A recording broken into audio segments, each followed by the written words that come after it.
Hello दोस्तों, very good morning. सबसे पहले आप सबको आज मकर संक्रांति है, तो मकर संक्रांति की बहुत सारी बधाइयाँ। और उसके बाद हम चल मूव करते हैं हम अपने आज के करंट अफेयर के क्वेश्चंस पे। तो दोस्तों, इस महीने का हमारा 83 नंबर का क्वेश्चन है, PMFBY का फुल फॉर्म क्या है? PMFBY का फुल फॉर्म क्या है? आपके ऑप्शंस हैं: ए, प्रधानमंत्री फसल बचत योजना; बी, लाल मंत्री फसल बीमा योजना; प्रधानमंत्री फैमिली बीमा योजना; डी, नन ऑफ दीज। तो दोस्तों, इसका सही उत्तर है प्रधानमंत्री फसल बीमा योजना। ये सेकंड वाले उसका उत्तर सही होगा। ये लाल लिख गया दोस्तों, प्रधान आएगा, ये प्रधानमंत्री फसल बीमा योजना इसका सही उत्तर है। तो दोस्तों, बेसिकली ये है क्या फसल बीमा योजना? दोस्तों, जब मोदी जी की सरकार आई तब इन्होंने इस बीमा योजना को लागू किया। पहले दो बीमा योजनाएं चलती थी अलग अलग, जिनमें काफ़ी किसानों को कठिनाई होती थी। उन दोनों फसल बीमा योजनाओं को मिलाकर एक कर दिया गया, जिसका नाम क्या रखा गया? प्रधानमंत्री फसल बीमा योजना। इसके तहत किसानों को कम इंस्टॉलमेंट पे करके अच्छी खासी फसल की बीमा में मिल जाती थी। और अभी हम इस साल की बात करें तो इस साल तक ही सिर्फ 8,000 करोड़ रुपए बीमा के कंपनसेशन के रूप में किसानों को बांटा गया है। तो काफ़ी एक्टिव फसल है बीमा है ये। आप इसे ऑनलाइन ही प्राप्त कर सकते हैं।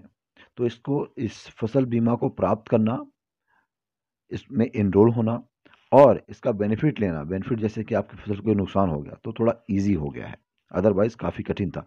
अभी भी उतना सरल नहीं जितना सरल हम बोलते हैं कि आपकी फसल को नुकसान हो गया तो बैंक वाले आएंगे, देख के तुरंत उसको पास करेंगे, नहीं, बल्कि कलेक्टर साहब की रिपोर्ट जाती है, रिपोर्ट को लोग पढ़ते हैं, वे स्वयं फिर अपना बंदा भेजते हैं। तो अभी प्रक्रिया काफ़ी कठिन है, जबकि बहुत ईजी होनी चाहिए किसानों के लिए। तो ये लागू कब हुआ था दोस्तों? 13 जनवरी 2016 को लागू कर दिया गया था। और अभी मतलब 13 जनवरी कल के दिन इसको 5 साल हो गए हैं, इसलिए इसको ये न्यूज़ में चर्चा में आया है। आगे चलते हैं दोस्तों। 84th है, सरकार 83 तेजस लाइट कॉम्बैट एयरक्राफ्ट लेने वाली है। यह किसके द्वारा बनाया गया है? क्या लाइट कॉम्बैट एयरक्राफ्ट, इसको बोलते हैं एलसी के नाम जाना जाता है, लाइट कॉम्बैट एयरक्राफ्ट किसके द्वारा बनाया गया है? तो दोस्तों, आपके ऑप्शन हैं HAL, ADA, ISRO and DRDO। तो दोस्तों, इसका सही उत्तर है ए वाला, HAL, Hindustan aeronautical limited. Hindustan aeronautical limited. ये एक HAL जो है, जिसका नाम मैंने फुल फॉर्म बताया, हिंदुस्तान एरोनॉटिकल लिमिटेड, ये सरकारी संस्था है। ये हवाई जहाज के ऊपर रिसर्च भी करती है, बनाती भी है। इसके अलावा एक और एजेंसी, क्या नाम उसका दोस्तों? सेकंड जो ऑप्शन देखेंगे तो ADA। तो दोस्तों, ये ADA है, इसका फुल फॉर्म है एरोनॉटिकल डेवलपमेंट एजेंसी। ये क्या करती है? रिसर्च करती है। अब जो तेजस लाइट कॉम्बैट एयरक्राफ्ट है, जो तेजस है, इसमें क्या हुआ?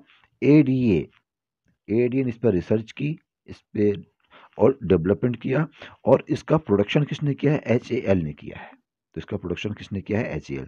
तो इसको डेवलप किसके द्वारा किया गया है? रिसर्च किसके द्वारा किया गया है? ADA के द्वारा। और इसको बनाया गया है HAL के द्वारा। तो भारत सरकार कितने ले रही? 83 तेजस लाइट कॉम्बैट खरीदेगी। कितने के पड़ेंगे? लगभग 45,600 करोड़ रुपए के पड़ेंगे ये। जिसमें गलत लग गया 600 करोड़ होगा, ये एक जीरो हो जाएगा।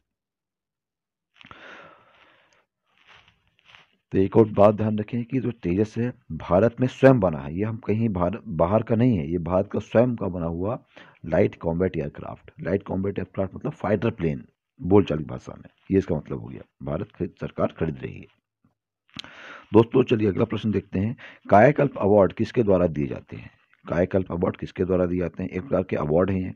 तो किसके द्वारा, मतलब जो ऑप्शन है, मंत्री है, मंत्रालय हैं, उनके द्वारा दिए जाते हैं। वो कौन से हैं? आपके ऑप्शन हैं: ए, मध्य प्रदेश सरकार द्वारा; बी, केंद्रीय स्वास्थ्य मंत्रालय द्वारा; सी, केंद्रीय गृह मंत्रालय द्वारा; और डी, इनमें से कोई नहीं। तो दोस्तों, इसका सही उत्तर है बी, केंद्रीय स्वास्थ्य मंत्रालय द्वारा ये अवार्ड दिए जाते हैं। दोस्तों, ये हर साल अवार्ड दिए जाते हैं, और ये जो है 2015 से दिए जा रहे हैं। कब से?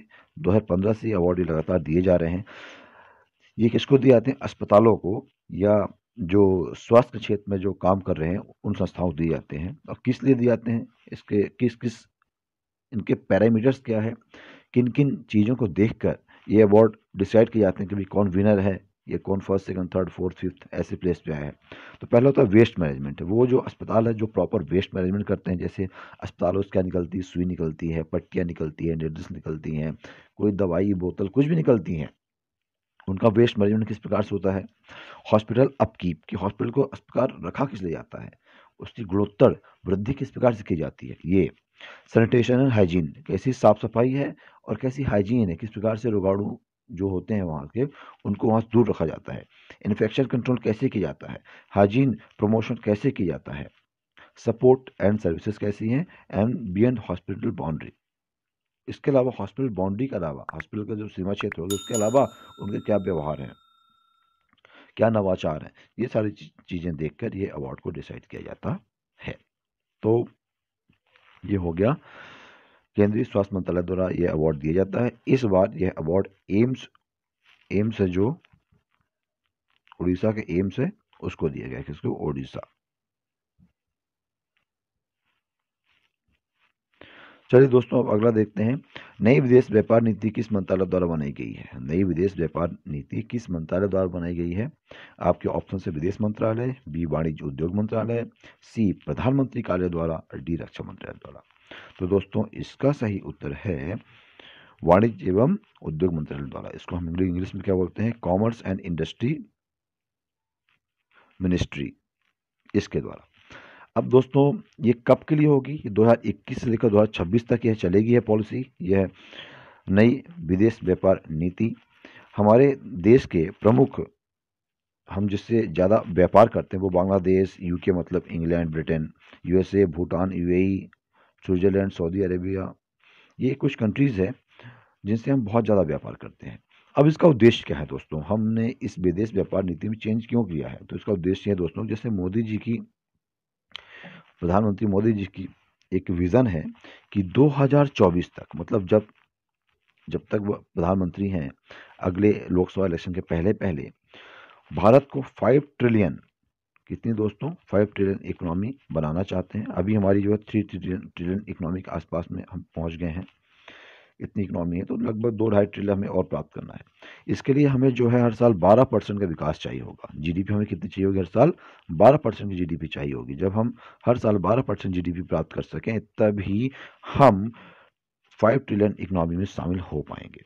तो उस उद्देश्य को पूरा करने के लिए यह नई विदेशी व्यापार नीति बनाई गई है। इसके तहत दोस्तों जो डिस्ट्रिक्ट लेवल से कंट्रोल किया जाएगा कि भाई हम अगर कुछ लेन देन करते हैं किसी विदेश के व्यक्ति से, विदेश की संस्था से या विदेशी सरकार से, तो डिस्ट्रिक्ट लेवल से उसका कंट्रोल वहाँ पर शुरू हो जाएगा। And the next question is दोस्तों कि what is the apocalypse. Apocalypse क्या है, ये प्रश्न है आपका। तो दोस्तों आपके ऑप्शंस हैं, अ न्यू अर्थ, एक नई अर्थ खोजी गई है या एक नया प्लेनेट खोजा गया है। Be, a new human species, human मानव की एक नई प्रजाति, या फिर डिक्लाइन इन इंसेक्ट नंबर, या फिर नन ऑफ दिस। तो दोस्तों इसका सही उत्तर होगा डिक्लाइन इन इंसेक्ट नंबर। दोस्तों काफ़ी इंसेक्ट मतलब जो कीड़े मकोड़े होते हैं उनकी बात कर रहा हूँ मैं, जो छोटे कीड़े होते हैं। तो दोस्तों साइंटिफिक जो खासकर हमारे यूनाइटेड नेशंस ने यह पाया है, और उसके बहुत सारे वैज्ञानिकों ने, इसके अलावा जो अदर वैज्ञानिक उन्होंने पाया है कि पूरी दुनिया भर में 2% इंसेक्ट हर साल कम हो रहे हैं। बहुत चिंतित करने वाला विषय है दोस्तों। 2% जो, जिसमें मक्खियाँ भी आती हैं, हनी बीज आती हैं, छोटे छोटे कीड़े आते हैं, तो ये है इनकी संख्या 2 साल पूरी दुनिया भर 2% पूरी दुनिया भर में कम हो रही है। ये चिंता का विषय है। चिंता का विषय दोस्तों इसलिए है क्योंकि इनका रहना हमारे पर्यावरण के जितने भी एक्टिविटीज़ होती हैं उनको प्रॉपर मेंटेन करके रखता है। अगर ये नहीं रहेंगे तो कुछ न कुछ इम्बैलेंस क्रिएट हो जाएगा। जैसे फसल जो है वो प्रॉपर नहीं होगी, जो हमारे लिए सबसे ज़्यादा इंपॉर्टेंट है। पर्यावरण के मौसम में चेंज आएगा, ऐसे सारे रीज़न हो सकते हैं, इसलिए हमें ध्यान देना चाहिए। अब हम देख लेते हैं इसका कारण क्या है। तो कारण की बात करें तो कारण ये लिखें, देखो इंसेक्टिसाइड, इनको स्वयं को मारना, इनको हम जो मारते हैं या किसी अन्य कारण से। क्लाइमेट चेंज हो गया, लाइट पॉल्यूशन, बिजली होने से क्या हो, लाइट रात को तो अंधेरा रहता है, अंधेरे में अपना काम करते हैं, लेकिन आजकल हर जगह लाइट है तो बहुत ज़्यादा लाइट से इनको दिक्कत होती है। हेर्बिसाइड मतलब जो छोटे मोटे पेड़ होते हैं उनको ख़त्म किया जा रहा है, जहाँ रहते हैं इनके निवास स्थान ख़त्म किया जा रहा है।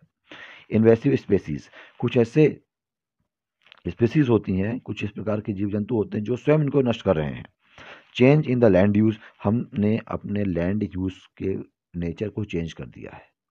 हम अब समान रूप से लैंड करने, बल्कि उसमें बहुत प्रकार केमिकल यूज़ करने लगे हैं, इंडस्ट्रियाँ बनाने लगे हैं, जिससे लैंड का यूज़ अलग तरीके से होने के कारण इनको इनकी अस्तित्व पर खतरा हो गया। और लास्ट वाला है इंटेंसिव एग्रीकल्चर, खतरनाक एकदम तरीके से हम जो एग्रीकल्चर करते हैं, खेती किसानी करते हैं, वो भी एक बहुत बड़ा कारण है।